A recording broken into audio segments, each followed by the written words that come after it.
नमस्कार दोस्तों, आज हम लोग क्लास 6 के लिए जो हिंदी की पूरक पाठ्य पुस्तक दी गई है आपको, बाल राम कथा, जो कि वाल्मीकि रामायण पर आधारित है, उसका आज हम लोग पढ़ेंगे चैप्टर नंबर 2, जंगल और जनकपुर। हम लोगों ने अवधपुरी में राम को का जो ये चैप्टर है, पहला चैप्टर पढ़ लिया था अवधपुरी में राम पिछले वीडियो में। इस बार हम लोग पढ़ेंगे अगला चैप्टर। ठीक है, तो आइए शुरू करते हैं। जंगल और जनकपुर। क्या कह रहे हैं कि राजमहल से पिछले अध्याय में पढ़ा था कि राम महर्षि विश्वामित्र वहां पर आए और उन्होंने राजा दशरथ से राम को ले जाने के लिए मांगा, ताकि युद्ध जो अच्छे से, युद्ध कहते हैं वो जो यज्ञ हो रहा था उनका महर्षि विश्वामित्र का, वो अच्छे से संपन्न हो। तो जंगल और जनकपुर पढ़ेंगे। इसमें हम लोग पढ़ेंगे कि आगे जब राम वहां से निकले तो फिर क्या हुआ। ठीक है, तो चलिए शुरू करते हैं कि राजमहल से निकलकर महर्षि विश्वामित्र सरयू नदी की ओर बढ़े। दोनों राजकुमार साथ थे, उन्हें नदी पार करनी थी। आश्रम पहुंचने के लिए क्या करनी थी? नदी पार करनी थी। विश्वामित्र ने अयोध्या के निकट नदी पार नहीं की, दूर तक सरयू के किनारे किनारे चलते रहे, दक्षिणी तट पर, उसी तट पर जिस पर अयोध्या नगरी थी, उसी तट पर क्या वे दूर तक चलते रहे। वे चलते रहे, नदी के घुमाव के साथ साथ वे क्या हुए, चलते रहे। राजमहल पीछे छूट गया, उसकी आखिरी बस्ती भी निकल गई। चलते चलते एक तीखा मोड़ आया तो सब कुछ दृष्टि से ओझल हो गया। उसके बाद फिर अपना कोई जो अयोध्या वो दिखने नहीं लगा। राम और लक्ष्मण ने एक बार भी पीछे मुड़कर नहीं देखा, उनकी नजर सामने थी, महर्षि विश्वामित्र के सधे कदमों की ओर। सूरज की चमक धीमी पड़ने लगी, शाम होने को आई। राजकुमार के चेहरों पर थकान का कोई चिन्ह नहीं था, उत्साह था। वे दिन भर पैदल चले थे और चलने को तैयार थे। महर्षि अचानक रुके, उन्होंने आसमान पर दृष्टि डाली। चिड़ियों के झुंड अपने बसेरी की ओर लौट रहे थे। आसमान मटमैला लाल हो गया था। होता है ना, शाम के समय में मटमैला हो जाता है। चरवाहा किसको कहते हैं? जो गाय चलाते हैं ना, जो मतलब जो जंतुओं को चराते हैं, गाय भैंस भेड़, चरवाहा कहलाते हैं। चरवाहे लौट रहे थे, गायों के पैर से उठती धूल में आधे छिपे हुए। ठीक है, हम आज रात नदी तट पर ही विश्राम करेंगे, महर्षि ने पीछे मुड़ते हुए कहा। दोनों राजकुमारों के चेहरे के भाव देखते हुए विश्वामित्र हल्का सा मुस्कुराए। राम के निकट आते हुए उन्होंने कहा, मैं तुम दोनों को कुछ विद्याएं सिखाना चाहता हूं।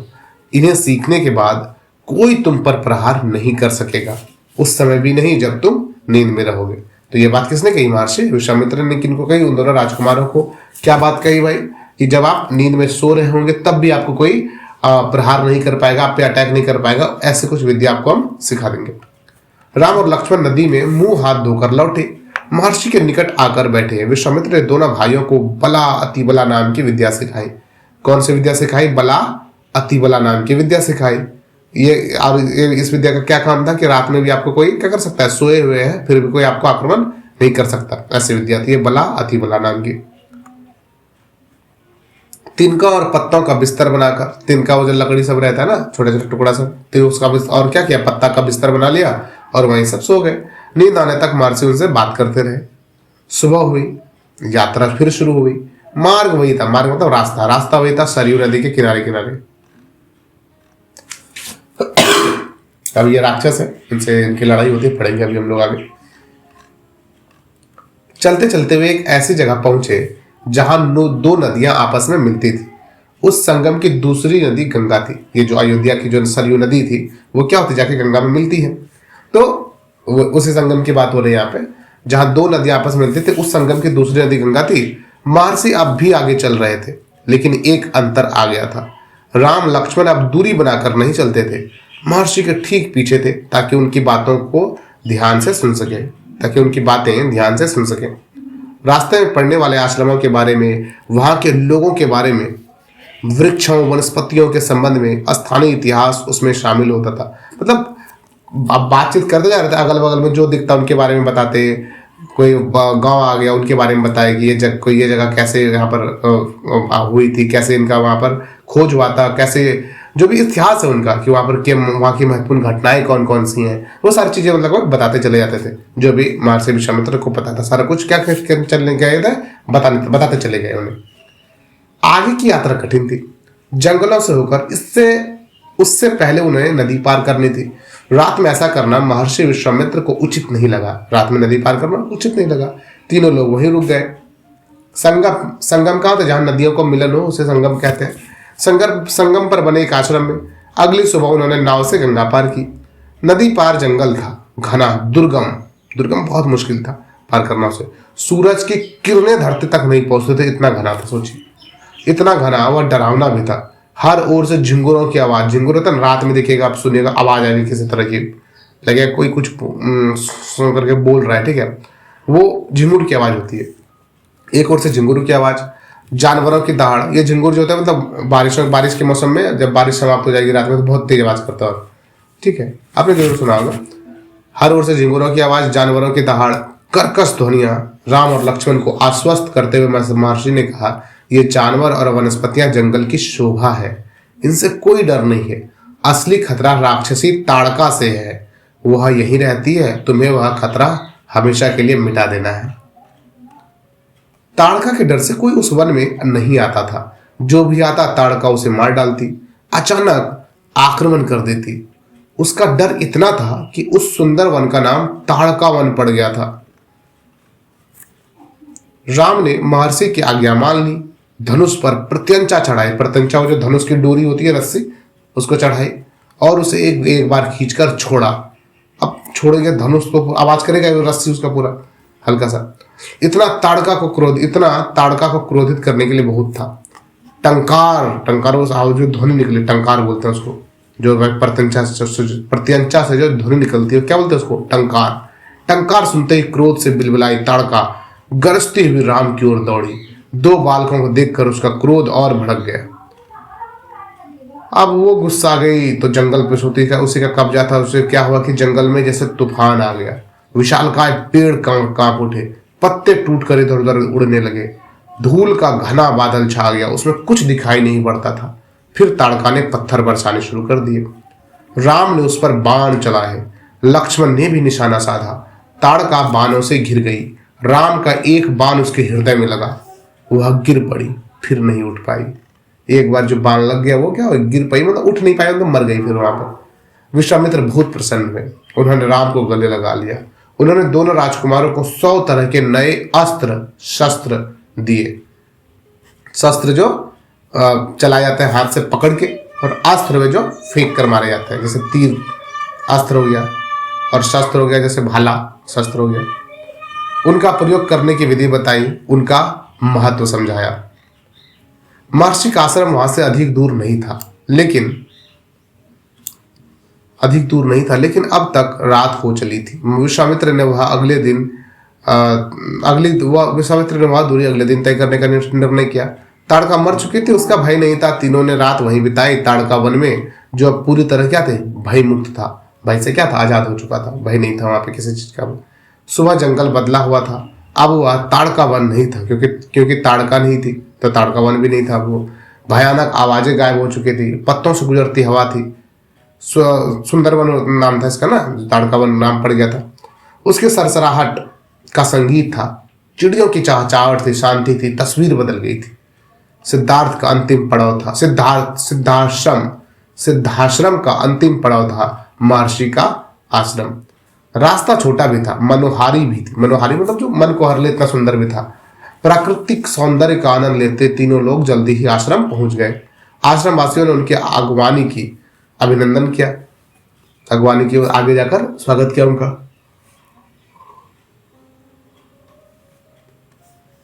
उनकी प्रसन्नता दुगनी हो गई। महर्षि विश्वामित्र के आश्रम लौटने की खुशी, राम लक्ष्मण के आगमन का सुख। विश्वामित्र यज्ञ की तैयारियों में लग गए। अनुष्ठान प्रारंभ हुआ। आश्रम की रक्षा की जिम्मेदारी राम लक्ष्मण को सौंपकर महर्षि आश्वस्त थे। अनुष्ठान अपने अंतिम चरण में था, पूरा होने वाला था कुछ ही दिनों में। 5 दिन तक सब ठीक ठाक चलता रहा, शांति से निर्विघ्न। लगता था कि राजकुमार की उपस्थिति ने ही राक्षसों को भगा दिया है। राम और लक्ष्मण ने यज्ञ पूरा होने तक न सोने का निर्णय किया। वे लगातार जागते रहे, चौकस रहे। कमर में तलवार, पीठ पर तुनीर वही क्या बोले थे जो तरकश होता है, हाथ में धनुष, प्रत्यंचा चढ़ी हुई। प्रत्यंचा जिस पे क्या था, हाथ में धनुष था, उसकी जो रस्सी थी वो चढ़ी हुई थी और जैसे मतलब तैयार थे पूरा उसके लिए, ठीक है, कि कोई भी अटैक करेगा तो क्या कर देंगे हम लोग, उसका जवाब देंगे, हर स्थिति के लिए तैयार थे। अनुष्ठान का अंतिम दिन अचानक भयानक आवाजों से आसमान भर गया। सुबाहु और मारीच ने राक्षसों के दल बल के साथ आश्रम पर धावा बोल दिया। किसने? सुबाहु और मारीच ने। किसने बोल दिया धावा? सुबाहु और मारीच ने। मारीच क्रोधित था यज्ञ के अलावा भी इस बात से कि राम लक्ष्मण ने उसकी मां को मारा था, ताड़का को। राम ने राक्षसों का हमला होते ही कार्रवाई की, धनुष उठाया और मारीच को निशाना बनाया। मारीच बाण लगते ही मूर्छित हो गया, बाण के वेग से बहुत दूर जाकर गिरा। सबसे पहले तो यह समझना है कि मारीच क्यों क्रोधित था भाई, क्योंकि राम लक्ष्मण ने उसकी मां को मारा था, यानी मारीच की जो मां का नाम था वो क्या था? ताड़का था, ठीक है। राम ने राक्षसों का हमला होते ही कार्रवाई की, धनुष उठाया और मारीच को निशाना बनाया। मारीच बाण लगते ही मूर्छित हो गया, बाण के वेग से बहुत दूर जाकर गिरा। समुद्र के किनारे वह मरा नहीं, जब होश आया तो उठकर दक्षिण दिशा की ओर भाग गया। वो क्या वहां से भाग गया? राम का दूसरा बाण सुबाहु को लगा, उसके प्राण वही निकल गए। सुबाहु के मरने पर राक्षस सेना में भगदड़ मच गई, क्योंकि उसका सेनापति मर गया। वे चीखते चिल्लाते भागे, कुछ लक्ष्मण के बाणों के शिकार हुए, अन्य जान बचाकर भाग खड़े हुए। महर्षि विश्वामित्र का अनुष्ठान संपन्न हुआ। राम ने महर्षि को प्रणाम करते हुए पूछा, अब हमारे लिए क्या आज्ञा है मुनिवर? महर्षि ने राम को गले लगाया, कहा, हम लोग यहाँ से मिथिला जाएंगे, महाराज जनक के यहाँ, विदेहराज के दरबार में। विदेहराज महाराज जनक को कहा जाता है, ठीक है। उनके जो वंश थे वो मतलब विदेह कहलाते थे, तो विदेहराज कहलाए। कौन? महाराज जनक। मैं चाहता हूं कि तुम दोनों मेरे साथ चलो उनके आयोजन में हिस्सा लेने। महाराज के पास एक अद्भुत शिव धनुष है, तुम भी उसे देखो। तो कहा, अब अगला कहाँ जाने का प्लान था? महाराज जनक के पास, ठीक है। कहा महाराज जनक का रहते थे? मिथिला में, ठीक। राम और लक्ष्मण अगली यात्रा को लेकर उत्साहित थे। नए स्थान देखने और जानने का अवसर। सोन नदी पार कर विश्वामित्र मिथिला की सीमा के पास पहुंचे, अपने शिष्यों और राजकुमारों के साथ। वे गौतम ऋषि के आश्रम से होते हुए नगर में पहुंच गए मिथिला। राजा जनक ने महल से बाहर आकर विश्वामित्र का स्वागत किया। तभी उनकी दृष्टि मतलब नजर राजकुमारों पर पड़ी। विदेहराज चकित हो गए। विदेहराज कैसे कहा था महाराज जनक को? वो क्या हो गए? चकित हो गए। वे स्वयं को रोक नहीं पाए। महर्षि से पूछा, यह सुंदर राजकुमार कौन है? मैं इनके आकर्षण से खींचता जा रहा हूं। ये राम और लक्ष्मण है, महाराज दशरथ के पुत्र। मैं इन्हें अपने साथ लाया हूं आपका अद्भुत धनुष दिखाने। विदेहराज ने महर्षि, उनके शिष्यों और राजकुमारों के ठहरने की व्यवस्था की एक सुंदर उद्यान में। अगले दिन सभी आमंत्रित लोग, ऋषि मुनि और राजकुमार यज्ञशाला में उपस्थित हुए। वहां महर्षि ने फिर धनुष का उल्लेख किया। महाराज जनक ने उल्लेख मतलब वहां की बातचीत छिड़ी। वहां पर महाराज जनक ने अपने अनुचरों को आज्ञा दी, शिव धनुष को यज्ञशाला में लाया जाए। अनुचर मतलब क्या? जो उनके नौकर चाकर थे, उनको क्या आज्ञा दी कि जो शिव धनुष है उसको कहाँ लाया जाए? यज्ञशाला में लाया जाए। शिव धनुष सचमुच विशाल था, लोहे की पेटी में रखा हुआ था।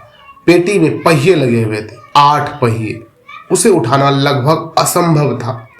पहियों के सहारे खिसकाकर उसे एक से दूसरी जगह ले जाया जाता था।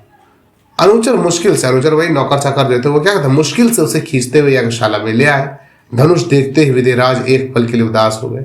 उन्होंने कहा, मुनिवर, मैंने प्रतिज्ञा की है कि अपनी पुत्री सीता के विवाह के संबंध में जो यह धनुष उठाकर उस पर प्रत्यंचा चढ़ा देगा, प्रत्यंचा वही जो उनकी धनुष की रस्सी होती है, उसको चढ़ा देगा, उसी के साथ सीता का विवाह होगा। अनेक राजकुमारों ने प्रयास किया और लज्जित हुए। उठाना तो दूर, वे उसे हिला तक नहीं सके। प्रत्यंचा क्या चढ़ाते? विदेहराज का संकेत समझकर महर्षि विश्वामित्र ने राम से कहा, उठो वत्स, यह धनुष देखो।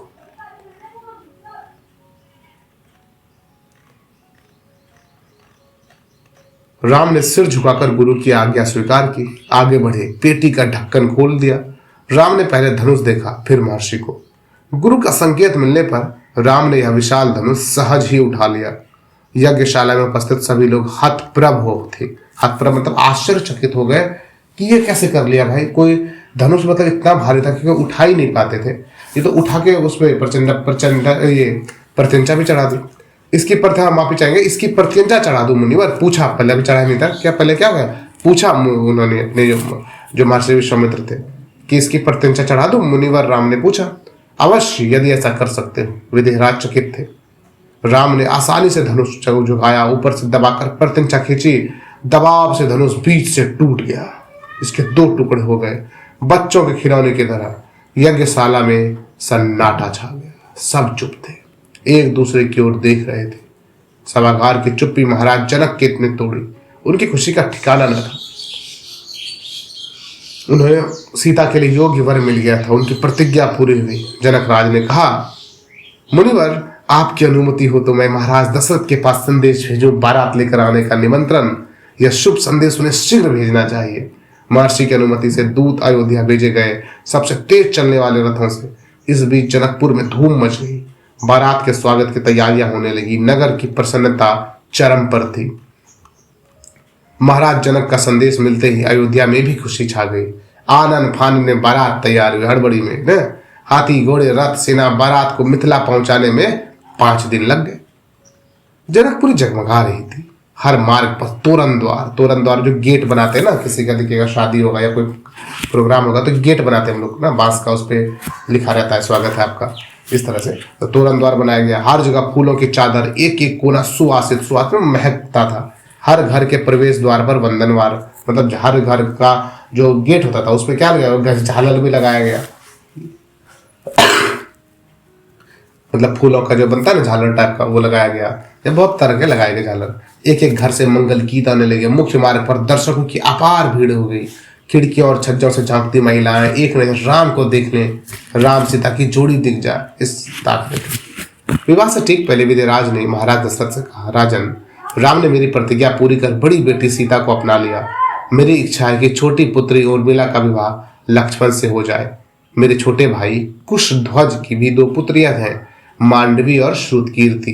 देखिए, तो राम का विवाह तो सीता से हो गया, लेकिन विवाह के जस्ट पहले उन्होंने कहा कि मेरी छोटी पुत्री है उर्मिला, उसका विवाह किससे कराया जाए, लक्ष्मण से कराया जाए।